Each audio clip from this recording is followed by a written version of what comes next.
Hey everyone, and welcome to a new episode of He's Not Wrong. I'm your host, Chad D, and today I'm joined by Mazin Sidahmed, the co-executive director of Documented, an independent nonprofit newsroom dedicated to reporting with and for immigrant communities in New York City. Documented isn't just covering immigration, they're producing original responsive reporting and providing actionable resource guides in English, Chinese, Spanish, and Haitian Creole, making sure that critical information reaches people in the languages they actually speak. Their model is community-driven journalism. They're a nonprofit, meaning that they don't report on immigrant communities only, they report with them. The goal is simple but powerful: expand access to news and information that helps immigrants in New York and across the country thrive. They meet people where they are: WeChat, Signal, Nextdoor, Facebook, you name it. Documented is there for their audience. Mazin brings a global and deeply grounded perspective to this work. He previously worked at The Guardian US during the 2016 election, covering surveillance, criminal justice, and the rise in hate crimes that followed. He later joined the award-winning Guardian Mobile Innovation Lab, developing new mobile-first storytelling formats. He began his career at the Daily Star in Beirut, reporting on the Syrian refugee crisis, weapons transfers to Lebanon, and migrant domestic workers. After moving to the United States, he contributed to Politico New York, covering real estate, the New York City Housing Authority, and city police. Our conversation today is about immigration, media trust, community-based reporting, and what it looks like when journalism is built to serve the people most impacted by the stories that are being told. And without any further ado, I give you my conversation with Mazin. Welcome to He's Not Wrong. I'm so excited to have you on today. This conversation is very timely with everything that is going on in the news, specifically with things that are happening in Minnesota. Just in the past few weeks, we've seen the killings of Alex Preddy and Renee Good. ICE is on the streets in Minnesota. They're coming after the immigrant community of the state. And it's really shocking what we're seeing there. What I want you to help walk me through is why everyone across the country should be paying attention to Minnesota and why it's concerning, not just for the people in Minnesota and Minneapolis, but why we should all be concerned in our local communities across the country. Yeah, thanks so much for having me on the show, Chad. It's really great to be here. And obviously, what's been happening across the country right now is deeply concerning for us here in New York and for people around the country and across the world. People are really watching what's happening in Minneapolis. What we're seeing in Minneapolis really is an extension of a narrative war that the Trump administration is waging against immigrant communities and really trying to galvanize their base and advance their agenda. So the events in Minneapolis really started after a viral video from a YouTube influencer called Nick Shirley, who was focused on the Somali community in Minnesota and a benefit scandal that had happened there. And the Trump administration latched onto that and saw how the online discourse was really focused on that issue, especially amongst their supporters, and deployed the government resources that they had to really double down and keep the focus and attention on the issues that they really want to keep the focus and attention on. So following that video, they deployed these federal immigration agents. And as you can see, the spectacle is as important as the arrests themselves. So Mhm. the CBP commander, who's really responsible for a lot of these federal deployments that we've seen across the country, Greg Bovino, he travels with a camera team that records every single thing that he's doing. And that's really to keep the focus and attention on the issues that they really want to focus on. So that really helps them in two main ways. Number one, it galvanizes their supporters, make sure that they're owning the conversation, that they're driving the conversation and the narrative. And number two, it incites fear in immigrant communities across the country. So even if your city hasn't experienced one of these federal deployments, immigrant communities are so afraid of what might happen to them. Is your city going to be next? Are there going to be roving raids in my community? and people start to adjust their actions based on that. So it really helps the Trump administration's agenda on many levels. And it's the tactics are things that we've never seen before in this Yeah. country.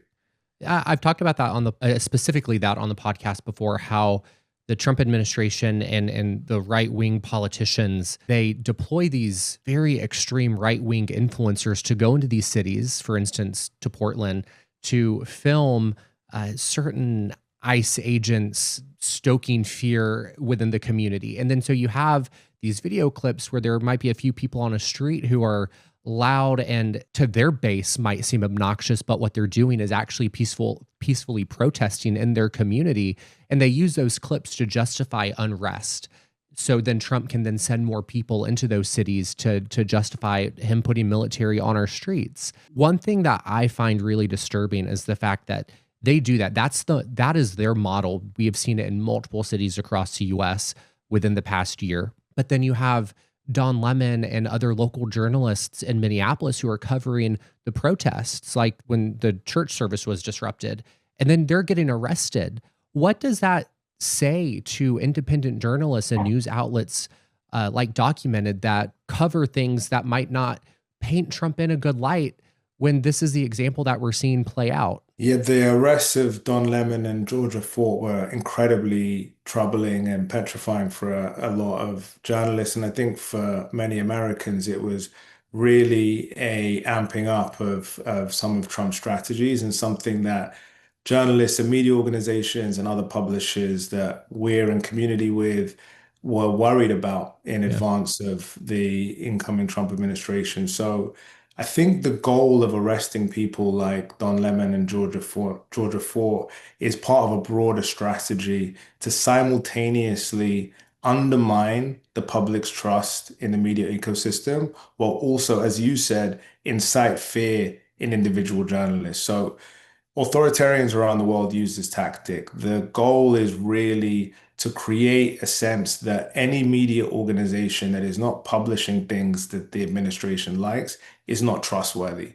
So the administration said that Don Lemon and Georgia Fort were working with these left-wing agitators, that there's a broader conspiracy, that you can't trust these institutions, that you really need to focus on the real news that's coming out from the influencers and the news outlets that the Trump administration trusts. And we see that with the elevating of right-wing media outlets in the White House press briefings and the ways in which they're trying to elevate certain types of media and punish and undermine the public trust in other types of media. And what that does is it changes people's perceptions of what is real news and the types of media that they should use to inform themselves about issues like immigration. And then on the second layer, as you said, it's supposed to have a chilling effect on journalists like myself who are going out, reporting on the news, questioning whether or not you should actually report on that story today. In our newsroom, we're almost exclusively writing about issues that the Trump administration would not want us writing Yeah. about. And the idea is to basically make us second guess every time that we do that. But I will say that that part of the strategy is not working. We signed on to a letter with a number of other news organizations in the US, led by one of our colleagues here in New York, a newsroom called The City, that condemned the arrests of Don Lemon and Georgia Fort. And I really feel that the whole media ecosystem has really been galvanized by this, and I don't think the chilling effect is working. Does it change your approach to how y'all are telling stories or gathering information? Is there anything that y'all are doing to prepare for possible attacks from the administration for the stories that y'all write about? I'd say it's twofold. I think that on the one hand, it galvanizes journalists and really crystallizes the importance of the work, Mm, but also there is a necessity to take different precautions. yeah. So, a lot of people get into this work for moments like this. This is why the importance of journalism becomes so evident and clear in times like this. Fact-based information. We see it in Minneapolis today. There's just incredible work happening from local journalists in Minneapolis. There's a great newsroom there called Sahan Journal that's focused on immigrant communities, specifically founded by a Somali journalist named Mukhtar Ibrahim, that's really built for this type of a moment. So in a lot of ways, it's actually invigorating and pushing our newsroom. But simultaneously, we do have to take precautions. A lot of our journalists are not citizens. They're facing their own personal attacks. So we are taking digital security measures. We're really blessed actually to have an incredible pro bono First Amendment legal community in the US, the Yeah. Reporters Committee for Press Freedom, the Committee to Protect Journalists, and they've been helping us really think about digital security and all the different ways in which the Trump administration might target news organizations, nonprofit organizations, we're a nonprofit, all the different levers that they might pull. We're planning for all of those things, and we're trying to make sure that we're keeping everything buttoned up, so to speak. Local and state officials in Minnesota filed a lawsuit trying to halt this ICE surge that they're seeing in the state. And a federal judge denied that restraining order. But yet, despite one judge kind of controlling that narrative and denying that restraining order and allowing ICE to continue what they're doing in the state, thousands, tens of thousands of people have protested in Minneapolis. We've seen protests across the country, despite what the judicial system is upholding coming out of the Trump administration right now. What do these nationwide protests tell us about the public sentiment on immigration enforcement right now? Yeah, I think that you could only have to look at the polling to see that the tactic is not working in the way that the Trump administration had initially hoped. So I think there's a few things to say on your comment. I think on the one hand, definitely, I think that there is a huge growing unrest around the tactic of deploying federal immigration agents, arresting U.S. citizens, killing U.S. citizens. All of these tactics are not having the intended impact that I think the Trump administration wanted. And then on the other point, how useful are the courts in this moment? So I think on the first tactic, we've seen one of the only climb downs from the Trump administration on immigration a few weeks ago when Trump actually reassigned Greg Bovino and indicated that he wanted to reduce the Yeah. number of agents in Minneapolis. Now, whether or not that's going to happen, there's mixed reports about the actual scale of reduction that's happened there. But the trigger for that was really that Trump was seeing that the way these actions were playing on Fox News was not favorable to his base. So it goes back to my earlier point that really the narrative battle is the most important thing for the Trump administration. If he feels that on Fox News, people are upset with the ways in which the Trump administration is carrying out its agenda, that is really what triggers a lot of his pushback. And I think the protests and the reaction have really helped move that narrative. And I think that the importance of protests right now is seen because during the first Trump administrations, one of the main sources of friction in enacting their immigration agenda was the courts. The courts were really a place where a lot of different immigration policies were stopped or slowed down. A lot of the things Trump tried to do on the border, the cancellation of a lot of different immigration statuses were held up by the courts, oftentimes on administrative grounds. And as you just mentioned, the courts have not been as favorable in this administration. So street protests and also Congress seem to be the only other places where folks who are trying to stop the president or push back against their immigration agenda are the main levers that people can pull in this moment. It seems like there's so many areas that we can't rely on in our democracy right now to stop what it is that we're seeing. But a few of the things that I think are very effective are our ability to still practice free speech despite what's happening to independent journalists. We still have a right to free speech. We still have a right to protest. And we're seeing both of those being effective and moving the needle some. And that's why the work that you're doing is so important for the immigration community in New York with Documented by creating this community-based newsroom that serves that community specifically. What gap did you see with traditional news outlets that caused you to say, hey, this is something that we need to implement for our citizens and for our community? Yeah, so Documented was born actually at the height of the family separation crisis during the first Trump administration. It feels like many lifetimes ago at this point. But really, my co-founder, Max Siegelbaum, and I, we both had careers covering immigration, and we saw a real hole in the national coverage in that it was focused mainly on what was going on in DC and what was going on in the border, but nobody was covering how these huge policy shifts were playing out locally in big cities like New York. And one of the main reasons for that is that local news has been decimated across the country over the last 20 years. Local newspapers have been shuttering, news outlets, all different types of local news have been really collapsing. And that often means that the types of reporters that could really cover these issues, these complicated Byzantine issues like immigration, were no longer working there. So we felt there was a real hole and a need for covering immigration at the local level. But in addition to that, we felt that a lot of immigration coverage is often about immigrant communities, but never for immigrant communities. Yeah. I previously was a reporter in Lebanon, and I would go to the border with Syria. There was a Syrian refugee crisis at the time, and I would spend the whole day with somebody, hearing this heart-wrenching story about how they traveled from Syria, left their home to come to this new place. And I'd go to my office in Beirut and I'd write a story in English that that person would never read or engage with. And that relationship often felt extractive to me. So we wanted to create a site that was covering immigration issues, but was actually doing it for immigrant communities.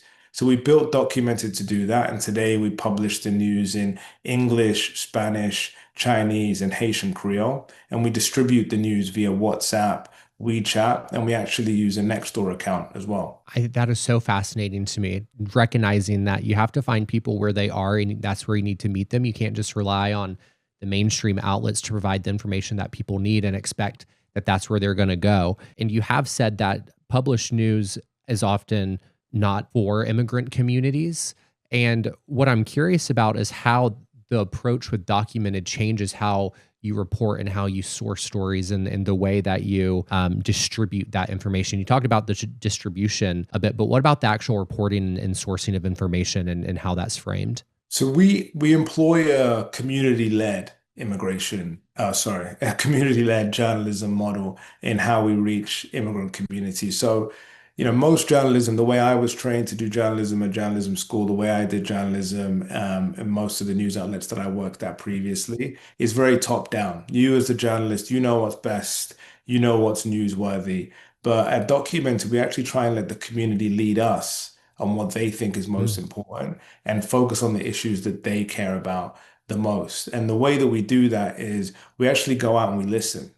We talk to people and try and understand what their needs are. So a few months after we launched Documented, we did what you call an information needs assessment. This is an approach that is created by a group called the Listening Post Collective, where we went out to Spanish speaking undocumented immigrants here in New York, and we asked them, what do you think of the existing media ecosystem? Where do you get your news? How do you feel about the way you're portrayed in the news? What would you actually like to see from a newsroom? And they came back to us with three main findings that really drove the way that we produce the news moving forward. First of all, people felt that whenever they're in the news, they're either portrayed as a victim or a criminal. There's no nuance in the ways Mm. in which the communities are covered. Second of all, people wanted actionable information about how to navigate all of these resources and programs that were supposed to be helping them, were often really complicated and hard to understand. And finally, most people got their news from WhatsApp. So if you're anyone who's not from the US, or maybe some people in the US as well, you know that most people are getting their information on WhatsApp. They're in a WhatsApp group with their church group. It could be a WhatsApp group with parents at your high school, or just a block group, or people you play soccer with on the weekend. That's actually where people were getting their information and their news about what was going on in their community. So in 2019, we launched a weekly newsletter called Documented Seminal. It's roundup of news and information in Spanish that we felt would be useful to Spanish-speaking immigrants here in New York. And over the past few years, it's really grown and flourished into this engine of our newsroom. So we have a dedicated community correspondent, Romel, who spends about a third of his day just replying to people on WhatsApp, hearing questions from people, sending out the newsletter. He takes those questions into the editorial meeting and says, "Hey, a lot of people this week are worried about, how can I get heating in my house? Or, what's going on with the snow in our community? Or, most pressing, what's happening with ICE enforcement? Should I go to my immigration court hearing?" And he takes those questions, and then that drives the types of stories that we publish that week or the issues that we investigate that week to really build relationships with people. And we employed the same model for the Chinese immigrant community and Caribbean immigrants here in New York as well. What's the biggest challenge that you face in sustaining this new model? I think the main challenge really in this moment is building a new business model for news. So as I said, over the Mm, past 20 years, the economics of journalism have really collapsed. So we yeah. had, decades of advertising-based news where, newspapers could rely on a steady stream of revenue from advertising, and that really collapsed a few decades ago. And we've just been in a constant state of disruption because of that. But we picked this non-profit model where, because our readers are often low-wage immigrants who are struggling to put food on the table for themselves, we rely on donations from foundations and individuals to really support in creating the news and funding our newsroom. News gathering is really expensive.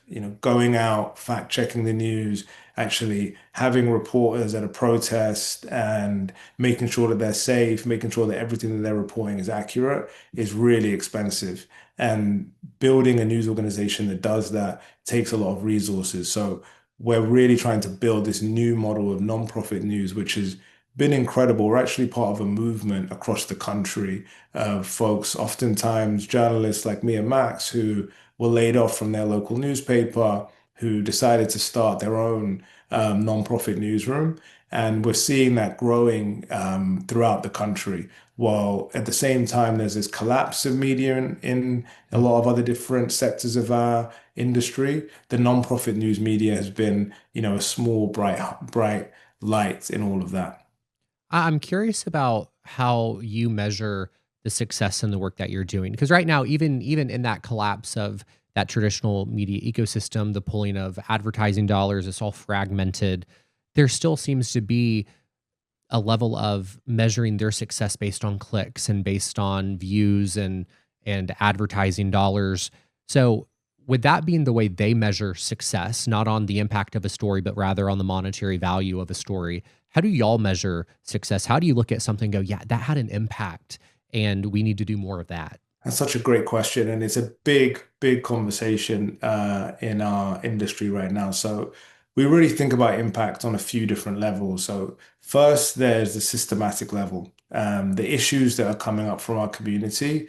Can we report on stories that actually have a broader systematic impact on that? So we focus on an issue like wage theft. In 2019, just at the peak of ICE arrests, we were hearing from a lot of people in our community that their wages were getting stolen, that there were different employers who were using the current situation or the situation during the first Trump administration to take advantage of low-wage workers and not pay them. So we really focused on doing a lot of investigative journalism. We built a database of all of the state's wage thieves to really highlight how prevalent this problem was and help workers know which employers they should avoid. And that led to a series of legislation being passed in the state assembly level and just a broader conversation around the issue of wage theft here in New York State. So that's how we think about systematic change of the community needs of that our community is relaying to us.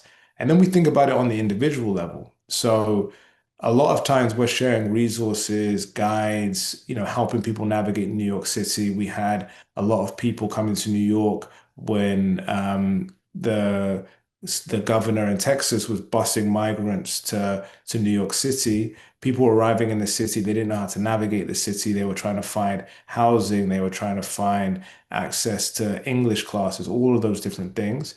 We were able to provide information to help them navigate that. Right now, we get so many questions about, should I go to my immigration court hearing? Mm. Can I still get access to SNAP benefits currently? If we can provide information that's helpful to people and somebody sends us a note that says, this information really helped me and my family in this moment, that's incredibly powerful for us. So we really value that individual impact. And then we're trying to change the conversation around the media as a whole. I think that's really important for us. We've seen a huge shift in how the media is working. We've seen a huge shift in how the media is structured over the past few years.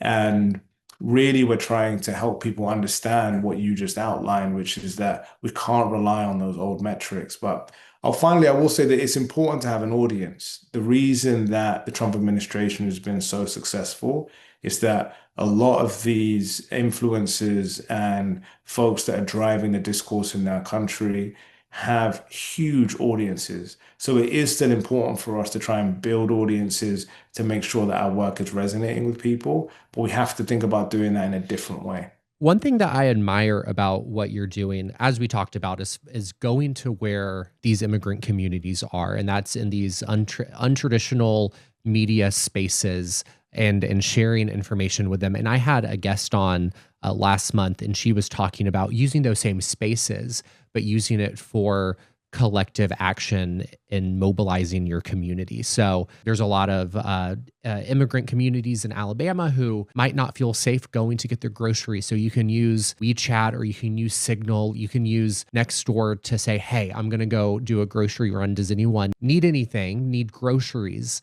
I'll bring it to you so you don't have to go outside because they're fearing for their lives right now. They don't want to leave their home. So it's just so amazing to me hearing the different touch points of these sites that can be used to spread information, to mobilize a community, to help one another.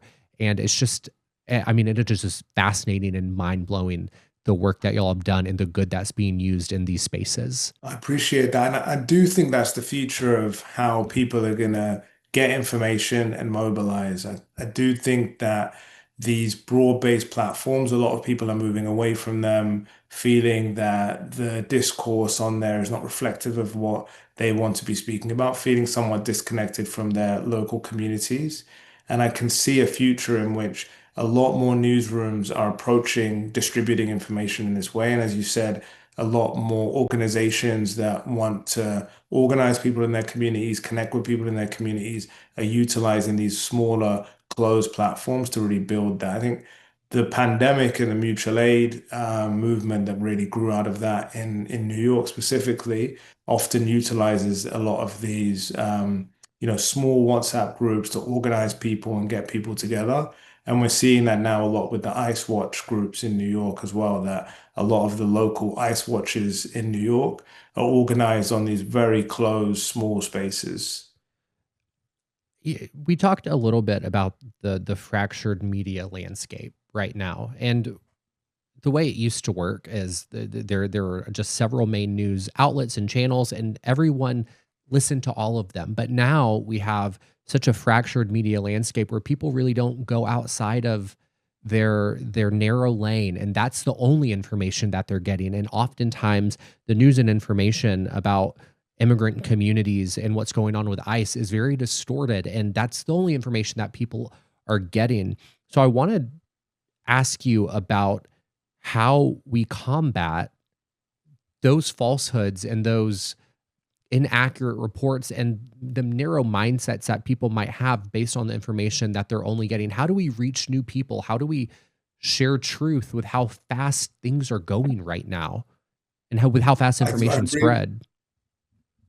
it's a really big problem, and I really think that building trust is really the key solution to that. Um, what you described is exactly the situation that we're living in. So almost everybody is living in an individual reality. A lot of people have never been to Minneapolis. They've never step foot in there, and their entire understanding of what is happening in Minneapolis is shaped by their Instagram feed, their TikTok feed, whatever it might be. And everybody's feed looks slightly different. So Yeah. everybody is living in a very individualized reality that, as you said, sometimes a lot of the things that they're seeing are not grounded in truth. So we've lost that shared reality and that shared basis of facts. And that has so many consequences for our democracy and the discourse in our country. And I think the way to combat that and what we're trying to do at Documented is identify the people that we want to reach and build real, meaningful trust by consistently showing up, understanding what they care about, understanding the needs that they have. So Romel, for instance, on WhatsApp, people know him by his name. They don't know him as an institution, this is documented, giving you this information. This is Romel. He gets a good morning meme on WhatsApp, those kind of Yeah. interactive pictures with a little coffee cup. People send him messages about their birthdays, and then they'll send him something being like, can you fact check this for me? My uncle just shared this in our WhatsApp group, and I don't know if it's true. So people start to build trust with individuals that they feel are really have their best interest at heart. And I think if we can continue to do that and build on that and really start from a place of listening, understanding what people's needs are, and then building news and information environments that are responsive to those needs, we can build civic infrastructure in our local cities that I think can really help combat this. There's a group called News Futures that Documented is a part of that's really trying to reimagine news as civic infrastructure, that it's a core part of what you need for a healthy, vibrant city. And if we can start to build local institutions that have real relationships, we can start to get people grounded again in what's going on in their local communities, what's actually happening in their local communities, and less tied to the national discourse and seeing everything in their local community Mm. through the lens of this broader Yep. national conversation that they're seeing on YouTube, TikTok, Fox News, wherever it might be. I always talk about that on this podcast is the need for community and local engagement and involvement. If we can start viewing things through a lens of our local community and as our neighbors, I feel like we could really change and shape how things are operated. But what I'm wondering now is, does Documented collaborate with mainstream outlets in sharing immigrant-centered stories? Absolutely. We work with a range of different national locations. We've partnered with New York Magazine, we've partnered with WNYC and other outlets to really amplify the work that we're doing and places where they can provide resources that maybe we don't have to help elevate the issues that immigrant communities care about and keep the spotlight on this issue specifically. And, we've been covering this issue for a long time, even when immigration is not in the news, we're still covering it consistently. And Yeah. we want to make sure that that spotlight remains on the issue and the issues that communities that we serve care about are receiving that focus. But in addition to that, we also distribute our own email newsletter in English and publish stories on our site that are really focused on reaching an audience that care about immigrant communities. So there's a lot of New Yorkers who are engaged, who care about these issues, who aren't from those communities necessarily. And we want to make sure that they have information about what's happening, being a bridge and helping them understand, as you said, the issues and the lives and the things that immigrant communities are going through. And then they can also be mobilized to create that systematic change that I was talking about earlier. I feel like systematic change is the only thing that's going to really be the answer to what my next question is. But I'm curious because I want to know what worries you about the way that misinformation right now is interacting with and informing our government and our politics, because it seems like right now they have their finger on the pulse of misinformation, and they see that people are interacting with and letting misinformation be what guides them and guides what their policies and what their politics are, and then they see that grows fear, and then that's what they act on, and that worries me.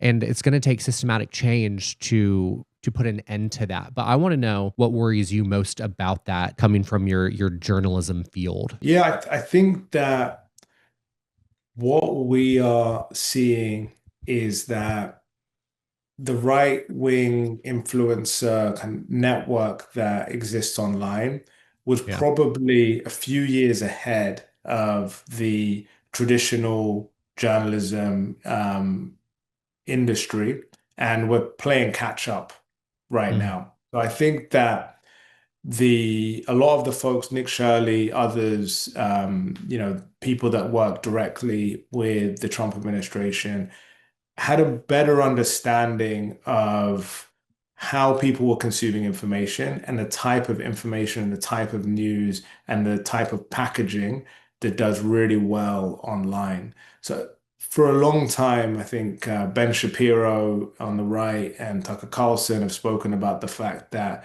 there really was never a strong, rigorous, fact-based publication on the right that was really focused on doing journalism in the way that a lot of the kind of traditional media was operating yeah. at that time. But it turns out that a lot of the more opinionated, personality-driven approach actually does really well on the internet. And that people don't really want to tune in to institutions on the internet. They want to tune in to individuals and they want to tune in to content that is much more opinion-driven and less so done through the lens that traditional media operates in. And they were much more savvy about creating completely native to YouTube, completely native to Facebook publications before when Facebook was really driving the conversation, completely native to all these different platforms than I think a lot of the traditional media was. So when we're thinking about audiences and news consumers, I think that ecosystem was just ahead of its time and has really built huge audiences and has tapped into something that a lot of people really resonate with, and I think helped drive Trump's rise over the last decade. And now in our industry, there's a lot of conversation from traditional journalists and news outlets, even nonprofit news outlets who are created by people like Max and myself, my co-founder Max and myself, who come with traditional news values, news gathering, fact checking, making sure that everything is correct Yeah. and upheld to a certain standard and produced and delivered in a certain way. We're now in this game of trying to play catch up with the existing online ecosystem of influencers and others. So I think that delta between the two things, it really does concern me. But what we're trying to do at Documented, whereby we actually build relationships with communities, distribute news and meet people where they are, get news and information to people that is useful and actionable in their day-to-day lives. I think that model is starting to be adopted by other newsrooms across the country. People often reach out to us to try and understand how they can better reach immigrant communities in their local markets. And we've started training newsrooms on how to do that. I think that gives me a lot of hope. Speaking to the playing the catch up right now compared to the infrastructure that the far right has put into place, what will it take for all of us to help organizations like yours get 2 to 3 steps ahead? What does that future plan look like? I think it's really about tapping in, finding the local news organizations that you have in your local community. As I said, there's this incredible movement right now of nonprofit newsrooms across the US. You can find one, I'm sure, wherever you live. You can find a local newsroom that is doing incredible work. So really subscribing, watching, helping those organizations build the audiences and really get the traction that I think a lot of these right-wing influencers have. But I do think there's also a broader question about regulation from the platforms. I think a Yeah. lot of these major tech platforms have allowed these things to fester on their platforms with very little accountability from the government. And Yep. a lot of the information that is spreading on these platforms is really dangerous and harmful for a lot of communities and for the country as a whole. And they've faced close to no accountability for their role in this. So I think there does need to be a broader conversation about what role the tech platforms are playing. And I Yeah. think that is something that I'd love to see folks focus on over the next few years. I definitely think that with the events of the last few weeks, there's a lot of people that have woken up to the need for regulations on those platforms, especially with the purchase of TikTok and who owns it, and Larry Ellison buying all these media corporate. Like feel like people are waking up to this idea that billionaires should not own our media infrastructure, because even if we have the freedom to say what it is that we want or post what it is that we feel like people need to know, it's still being filtered or censored. And I feel like there is a sense of people waking up to the idea that regulation on these social media platforms, I should say, is a good thing, and it will help everyone. But one thing that I really appreciate about Documented is the fact that y'all are just ingrained in your community in New York. So you have insight and knowledge and an understanding of the needs of your community more so than a lot of other people would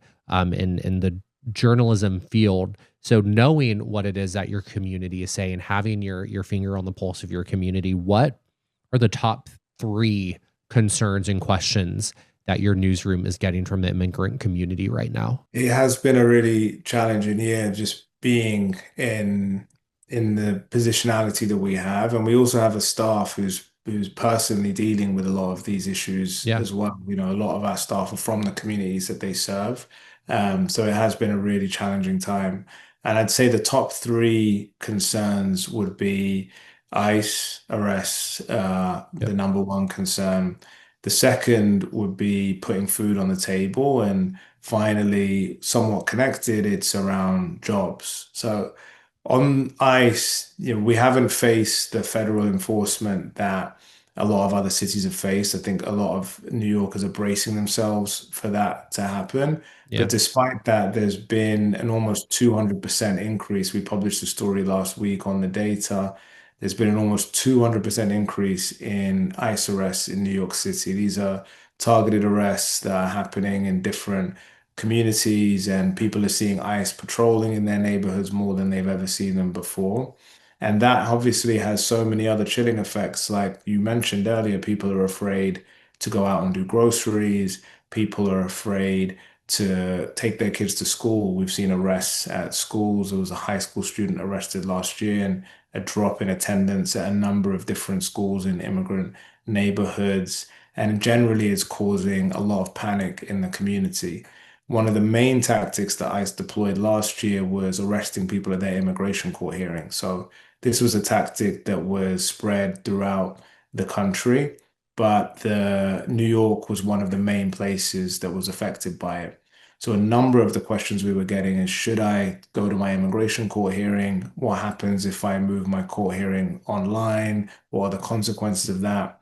And like many journalists across the country, we're facing a constantly evolving situation where one thing you publish one day might be invalid by the time it Yep. goes out the next day. So it's constantly trying to stay up to date on these different issues. On putting food on the table, you know, we got a number of questions on our WeChat account from the Chinese immigrant community here about SNAP benefits. People are concerned about the new public charge relation to SNAP benefits and the working requirement to get SNAP. And people are not sure if they're still eligible. A lot of New Mhm. Yorkers rely on SNAP to put food on the table, and they're not sure if these benefits are still going to be around for them. And a number of other programs have been affected. And people are trying to find work. It's a really complex environment where there's a lot of fear, and people are really struggling to find work in the current environment. So those are the main things that we're really seeing from the community every week. We've covered a lot. And before we wrap our conversation, like I said, we covered a lot from breaking news and immigration, nuances of community journalism, the battle against misinformation. It's a lot to digest, but I want to leave our listeners with concrete ways that they can, number one, get involved, and number two, stay informed. I feel like it's really easy to fall for that sensational rage bait social media content and to stew on that all day long. But at the end of the day, we have to be able to mobilize, we need to take action, and we needed to get involved. So what ways should we be getting involved and staying informed to make sure that we move the needle? What are the concrete actions that the listeners need to take? I think we're really blessed in New York and I think across the country to have so many incredible organizations that serve immigrant communities, and they really need a lot of help in this moment. So things like you mentioned, going to get groceries for somebody who can't leave their house, walking a kid to school, whatever it might be. There are so many different needs right now that could be really transformative for somebody just to feel that there are other people who care and that the current environment is not reflective of how their neighbors feel about them. So finding the local immigrant serving organizations in your community and finding ways to tap into them is a great way to get involved. And staying informed, as I said, really being grounded in the local issues in your community. There are definitely amazing newsrooms where you're at. There is a website called Find Your Newsroom where you can put in where you live and you can find what newsroom, what nonprofit newsroom exists in your local community and support them either just by reading, subscribing to their newsletter, whatever they have, and donating as well. A lot of these organizations are nonprofits and they really need those donations and support right now. At Documented, we have a early arrival newsletter that rounds up all that's happening with immigration. So please sign up for that and find ways to support and go out and support your community. Final question. What are you not wrong about? What am I not wrong about? Can it be about anything? If anything. I am a sports fan. I'm a fan of Arsenal Football Club. They're on a charge to win the title, and I'm not wrong that we're going to win the title this year. There you go. There you go. You know that. So are you're from? You're from England? I'm assuming. Yes, yeah, I grew up in London. Yeah. So that's just one thing, and I know it's like a stereotype when it comes to the football, soccer, the word change, but it's always so jarring when I hear someone from England refer to soccer as football. I'm like, what? Oh my God, that's But hilarious. I haven't I have heard the about them. I have the exact opposite experience. It's like so jarring when someone still have been here so long and I still can't get past it. But you're changing. I'm seeing a lot of Americans call it football now, which is nice to see. Are you excited that the World Cup is coming to North America? I am, yeah, I am. Obviously, that's another political quagmire as well to see what's been going on with are people even going to be able to show up for the World Right? Cup? Which is just truly I have no idea how that's going to play out. So many of the countries on the ban list. But yes, I've never been to a World Cup in my life. I've been a football fan since I was a child. So the opportunity to see a game is really exciting to me, but it is obviously a really, really Yep. complex topic. I think one of the most powerful things that could happen, and it is so complex because it's like I want the World Cup to come. I know it's going to come. I just wish the administration was not who they are, obviously, at the time that it's coming to North America. And I think one of the most powerful things that a country could do, unfortunately, is to protest by not sending their team here. What more of a message could be sent to Trump and the administration if and all the money that they've spent to prepare for the World Cup and it's boycotted. Like I hate that for the soccer players, but at the same time, I'm like, if that's what needs to happen and that's the message that they need to hear, then so be it. There's huge, huge calls for that in Europe currently. So there's a lot of, especially after the Greenland situation, there's a Yeah. lot of countries in Europe who are saying that they absolutely should not go to this World Cup. And as I said, the issues in Minneapolis are global.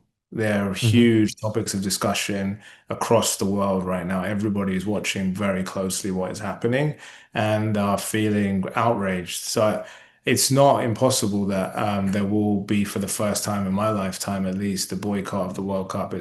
I wouldn't completely write it off.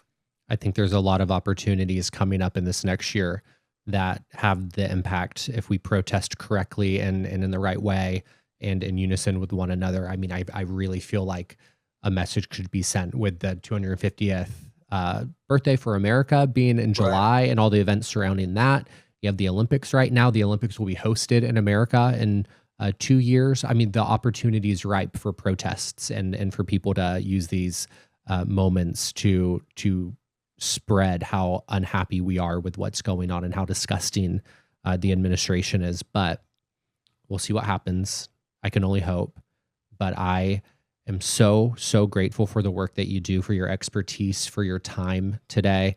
This is such a fascinating conversation about community-based journalism and the ways that we can get involved and spread factual information in a model that's not focused on money, but that's focused on truth, doing what's right, and being there for one another. I really appreciate that, and it's really meaningful to be here and to have a space like this to talk about this work. I think this is how a lot of people are staying informed as well, is through podcasts like this. So it's really great to see podcasts like this that's highlighting the work that we do and the work of others. So thanks a lot for having me on. Absolutely. We're going to stay in contact. I would love to have you on again in the near future. So that this isn't goodbye for good. We'll be talking soon. I appreciate it.